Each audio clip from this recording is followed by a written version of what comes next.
Hello, my name is Michelle and welcome to my channel. Today we're going to be talking about ENFPs and INTJ synergy. Now in order to do that, we're going to go over the cognitive ways that we get along and just the general disposition or general ways of being that are completely away from cognition, but generally make a lot of sense. So without further ado, let's go ahead and jump into the subject.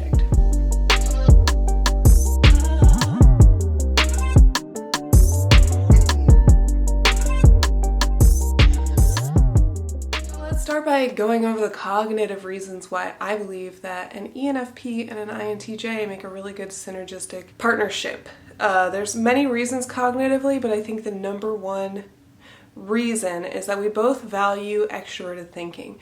So the INTJ wants to use extroverted thinking to get their NI vision in place, and the ENFP wants to use extroverted thinking in its gift to people. The ENFP loves to give people TE kind of things. That's like how we show our value, and the INTJ just wants to use TE to make its plans happen. So together we both really want extroverted thinking ways of being to be adopted, and now the ENFP wants it to be, adopted by everybody, and the INTJ just wants it to be adopted to make its life easier, or to make his life easier or her life easier. And so because the ENFP wants to make more people do the TE thing, the INTJ can help the ENFP do that in making their own life easier. So the ENFP wants to make other people's lives easier, the INTJ wants to make their own life easier, and together, by doing that, they both make lives easier for other people. I think when the INTJ and the ENFP really get together and really work on a project, it makes things better for a whole lot of people that the INTJ might not be thinking about making it better for a whole lot of people. They might, but they might not.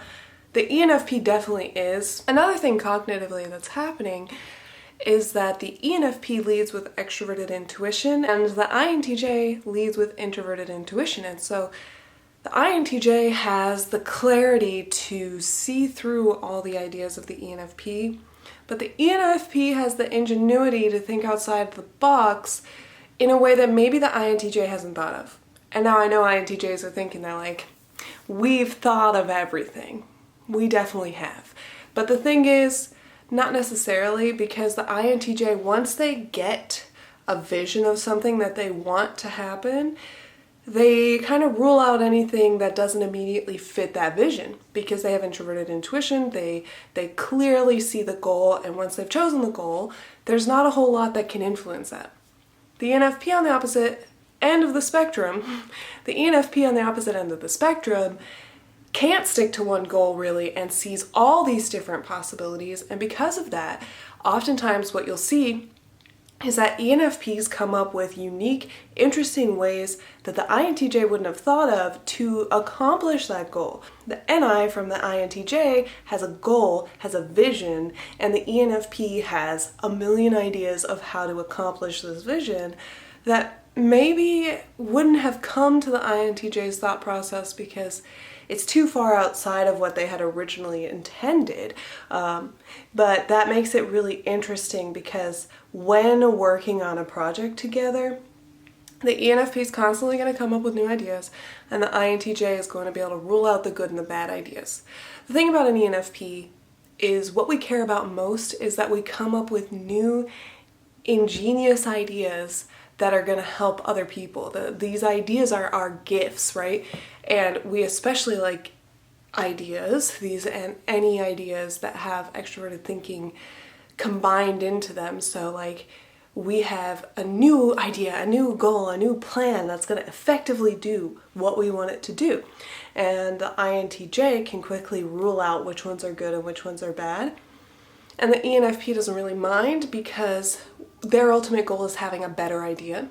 They always want a better idea, and the INTJ can help them find said better goal without getting too sidetracked. I think one of the differences between the INFJ and the INTJ with an ENFP is the INTJ can quickly just get rid of the new ideas that the ENFP has that it doesn't like. Just quickly says, meh, I don't like it, or hey, that's stupid, or, give that idea up because it's never going to happen. Whereas the INFJ wants to, with having that extroverted feeling, they want to validate the idea of the ENFP a lot more. And because of that, they end up taking on more of the ENFP's ideas, not necessarily because they're good or because they're better, but because they want to validate the ENFP. And there's definitely a time and place for that, but the INTJ doesn't do that nearly as much because the INTJ doesn't really value FE. They're not going to spend a whole lot of time validating these ideas. Another thing that I've really noticed about INTJs and ENFPs when we work together, ENFPs have a lot of inertia. We have a lot of, let's do this right now, let's start it, let's go, let's do it right now. And the INTJ doesn't have a whole lot of that. They think very, very long term. I've talked to a lot of INTJs who are like, my plans are 10 years out from now.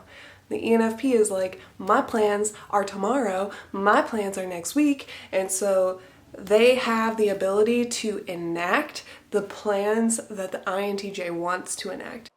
Editing Michelle here. I wanted to just step in and say that I'm well aware that this kind of sounds like I'm saying that I'm an ENFP because I'm talking about having short-term goals tomorrow, next week, and I don't mean that the ENFP exclusively has these kind of goals. Obviously, we have a ton of long-term goals, but what I mean is that specifically we are really good at enacting short-term goals because of our inertia that we have. Not that that is the only way that we are. I know that someone's going to interpret it that way, and so no, I'm not saying that we only have short-term goals. I'm just saying that it is because of the fact that we like short-term goals more than an INTJ that there can be more synergy. Okay, back to what I was talking about. We can be the people to just do it, and we come up with unique ways to do it, interesting ways to do it, and we're good at just powering through and doing it so long as we have a short-term goal. So the best thing is when an INTJ and an ENFP are working on something that has a lot of frequent, small, short-term goals, the ENFP bounces on that, gets it done ASAP, and then the INTJ can fit that into the master plan and continue moving forward. I think that INTJs are really good judges of what people are capable of and what people can actually do because of that NITE. And they can really take advantage of the ENFP's strengths and propel it forward. Now, one of the things that people might not realize is that although we do make a really good pairing, naturally, the INTJ has to want whatever the ENFP wants. They have to have aligned goals. If they don't, the INTJ is going to give two craps about the ENFP. They're like, you're just a distraction, you're just getting me out of what I need to do, I don't care about that. So they have to share goals in order for it really to matter, in order for there really to be synergy. Because an INTJ is not going to go away from their long-term goal just to fit in this ENFP. Behaviorally, I think there's also some really strong reasonings why INTJ and ENFP get along. One of the biggest reasons is that ENFPs are perpetual optimists, and INTJs can become quite cynical because they see things how they really are, they see what really happens, and they get frustrated with humanity. And ENFPs always find the silver lining. Maybe not always, but most of the time there's always a silver lining for an ENFP. And the INTJ, in a way, needs that. Not necessarily. I'm not saying that INTJs need ENFPs or vice versa, but I think that this is why we get along very well. Because the INTJ is like, oh, this could go wrong, this could go wrong, this could go wrong. And the ENFP is like, this could go right, this could go right, this could go right, let's try it. And the ENFP will try things that the INTJ will rule out because the possibility is too low that it'll work. And then the ENFP can make it work. I'm not saying all the time, but that does happen. And so the INTJ can trust the ENFP to have the faith and to have the positivity and the just overall optimism and the emotional side. I think the emotional side is something that also really helps the two. Because the INTJ isn't too wrapped up in how other people feel, sometimes they even neglect their own feelings because introverted feeling is in their third slot.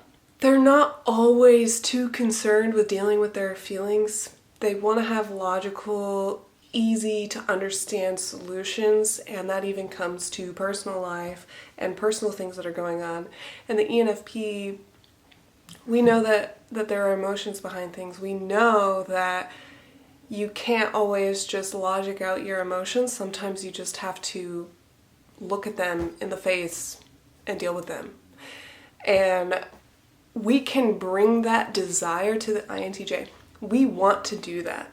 We constantly want to confront feelings, especially if things start becoming uncomfortable. We realize that emotions are behind that to some degree, and we want to attack that. We want to deal with it right away. We don't like being unhappy, so we're going to deal with it. The INTJ, they see emotions as a distraction, but the ENFP can come to the INTJ and say, hey, I can tell something's up, I can tell something's wrong, let's talk about it, let's deal with it. And the INTJ can feel comfortable because the ENFP is not going to judge them. The ENFP knows that everyone has their own emotions, everybody feels the way that they feel, and there's nothing wrong with that. There's just a lot of synergy emotionally and cognitively. The last point I want to make is something that I don't think many people know, and that's that the ENFP is not as attached to their ideas as it seems like they are. Speaking as an ENFP, when I get an idea, I'm in love with the idea right then and there. And I'm so passionate, I will champion that idea like it's nobody's business. I will raise this idea up on a pedestal. I will say this is the greatest idea that I have ever come up with, because at the time it feels like that. But I'm not attached. If you tell me that this idea is bad, I will question why it's bad and figure out how to make it better. If there's something I'm really attached to in the idea, I will build upon that to make a better idea. And the INTJs are just blunt and just say, bad, good, bad, good. They make those decisions very easily and very quickly, and the ENFP can take that feedback very quickly and act upon it and change the idea. We're not attached to it, and the INTJ can just quickly be like yay or nay. They don't care about the idea, because if my idea takes outside of their introverted intuition goal, they don't care about my idea. I mean, they care as much as they care about me, but they don't really care about the idea so much as it's a distraction. So they can quickly yay or nay an idea, and the ENFP can take that criticism and move forward and make changes to it. Can this have consequences? Can this go wrong? Absolutely. I could definitely see ENFPs getting very upset by the INTJ, and INTJs being very frustrated with the ENFP. That definitely is a possibility. However, I think a mature INTJ and a mature ENFP would be highly synergetic. And I think middle of the road ENFP and middle of the road INTJ would be naturally drawn to each other. If they're unhealthy, there might be trouble. Maybe. But I'm gonna level with you guys. INTJs are a type of people that I have always been attracted to, and I've always sought out, because I like their bluntness, and because there's just something magnetic about the introverted intuition to someone like an ENFP who ignores it, because we understand the value of it. We just don't, as an ENFP with lead extroverted intuition, and I believe ENTPs can relate, the idea of getting rid of a possibility entirely is so frustrating that we'd rather just have new ideas than ever try to narrow down which ones are better than the other idea. And so, although that's how we naturally are, we really, really appreciate when other people can come in and help us filter them out. Oh, where was I? Yeah, it can work. It can work really well. It can also be really bad, but I do believe that we're naturally drawn to each other and that we naturally enjoy each other. And I think that the INTJ, this is just a guess, because I've never actually asked the INTJ this, but I think the INTJ does enjoy that the ENFP has so many extroverted intuition ideas because we think outside the box that the INTJ might have immediately disregarded because it didn't fit their goal. Because I think just the same as extroverted intuition realizes the value of introverted intuition, introverted intuition recognizes the value of extroverted intuition. And so the INTJ does enjoy people who come up with new ideas for the sake of new ideas. They know that most of them are going to be bad ideas, but they also know that that possibility that there's a good idea is out there. And I think because of that, we naturally are drawn to each other because it complements one another. We're feeding each other. Like the extroverted intuition is feeding into the introverted intuition, and the introverted intuition is kind of popping out the best of the extroverted intuition. And it makes a very good partnership from my perspective. Every time I've worked with an INTJ, I love it. I always love INTJ feedback because there's never this like sugar coating that's not necessary. It's just how it is. Good or bad, you take that how you will, but that's just it. They're not going to waste time on a bad idea, and I fully appreciate that as an ENFP because I want the best ideas. I want the best of the best of the best. And the INTJs help make that happen. And I think INTJs like that we make things happen quickly if we feel inspired. And an INTJ loves inspiring an ENFP, I think. I could be wrong, and as an INTJ, you're probably watching this, you're probably already preparing your response if you haven't already responded, but please, as an INTJ, what do you like about the ENFP? Please clarify anything that I said that might have been incorrect to how you actually view it. And ENFPs, if you're watching, tell me what you like about INTJs, what you don't like. It's important that we see the positive and the negative, because not everything is positive and not everything is negative, but overall, I do really feel that this is a very synergistic relationship, especially when we're working towards a common goal. So long as the ENFP doesn't run rampant with too many ideas and the INTJ isn't too abrasive. That's all subjective, but so is any relationship between any two people, so it is what it is. I want to thank you guys so much for watching. If you like this video, please give me a thumbs up, and if you're new, go ahead and subscribe so you can check out my new content as it comes up. I want to talk more and more about MBTI and relations, and especially in regards to ENFPs and the types that we really get along with. I want to talk more about that and just have fun on this channel. It's a fun channel, usually, or it's informative, I hope. And thanks so much for watching. I hope you have a beautiful, amazing, fantastic day. Bye. The introverted intuition. Oh, my little kitten she wanted to get in the video, I guess. Do you want to say hi? Yeah? Alright guys, this is Luna. She's a little cutie pie. She's a kitten. I just got her, so she's cute.